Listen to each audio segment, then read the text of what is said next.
राजधानी दिल्ली के निजामुद्दीन में एक पुरानी दरगाह के कमरे की छत और दीवार गिरने से 6 लोगों की मौत हो गई। बताया जा रहा है कि कमरा नंबर 40 और 50 जो थे वो अचानक से ढह गए। ये सालों पुराना कमरा बताया जा रहा है। दिल्ली के निजामुद्दीन में मौजूद 750 साल पुरानी फतेहशाह दरगाह के एक कमरे की छत और दीवार गिरने से 6 लोगों की मौत हो गई। दरगाह के केयरटेकर के मुताबिक ये दरगाह हुमायूं के मकबरे से भी पुरानी है। जिस कमरे की दीवार गिरी वो करीब 40 से 50 साल पुराना था। कादरी ने बताया कि कई साल पहले भारतीय पुरातत्व सर्वेक्षण से रेनोवेशन की मंजूरी मांगी गई थी, लेकिन मंजूरी नहीं मिली। हादसे के बाद इलाके में मातम और गुस्से का माहौल है। वहीं प्रशासन ने जांच शुरू कर दी है।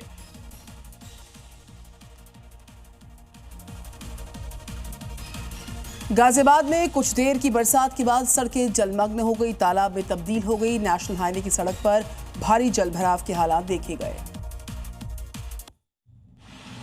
ये नजारा किसी तालाब या नदी का नहीं है। ये गाजियाबाद की सड़क है जो बारिश के बाद तालाब में तब्दील हो गई। कुछ घंटों की बारिश के चलते हाईवे पर इतना जलभराव हुआ कि सड़कें लबालब हो गई। जहां नजर दौड़ाओ पानी का ही कब्जा नजर आ रहा है। आलम यह था कि बच्चे सड़क पर जमा हुए पानी में डुबकी लगाते नजर आए। तो यहां से गुजर रहे राहगीरों की तो पूछो मत। कार हो या बाइक सवार इस आफत काल के बीच सड़क से गुजरते नजर आए। भगवान श्री कृष्ण के जन्मोत्सव के लिए मथुरा नगरी पूरी तरह से सजकर तैयार है। कृष्ण जन्माष्टमी पर पूरे शहर में उत्सव का माहौल देखा जा रहा है। बहुत ही दिव्य और भव्य तस्वीर वहां से सामने आनी शुरू हो चुकी है। ये तैयारी है कान्हा के जन्मोत्सव की। हर्षोल्लास और उत्साह ऐसा कि पूरी कान्हा नगरी भक्ति रस में डूबी हुई है। कन्हैया की जन्मस्थली का हर कोना कन्हैया की धुन में नाच रहा है, उत्सव मना रहा है। इस साल की तैयारी पिछले सालों से कहीं ज्यादा भव्य और खास है, जिससे पूरे शहर में एक उत्सव का माहौल है। कृष्ण जन्माष्टमी पर मथुरा में ब्रज संस्कृति की अद्भुत छठा छाई हुई है। जगह जगह शोभा यात्रा निकाली जा रही है। सैकड़ों कलाकार कृष्ण लीलाओं को जीवंत कर रहे हैं। भक्ति की ऐसी धारा बह रही है कि पूरा मथुरा कृष्णमय नजर आ रहा है। पूरे शहर के मंदिरों में खास सजावट की गई है।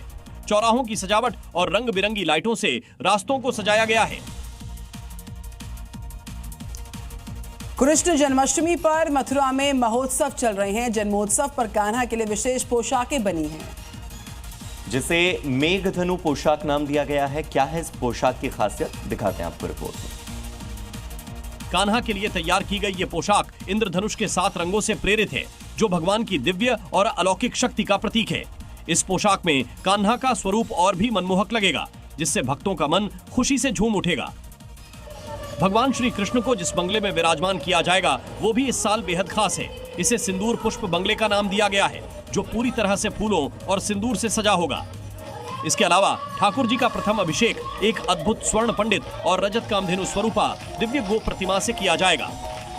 ये अभिषेक एक आध्यात्मिक और पवित्र अनुभव होगा। इसके अलावा जन्माष्टमी के दिन श्री कृष्ण का प्राकट्य भी एक अद्भुत तरीके से होगा। वो रजत कमल पुष्प में प्रकट होंगे, जो उनकी कोमलता और पवित्रता को दर्शाता है। यह क्षण भक्तों के लिए यादगार रहेगा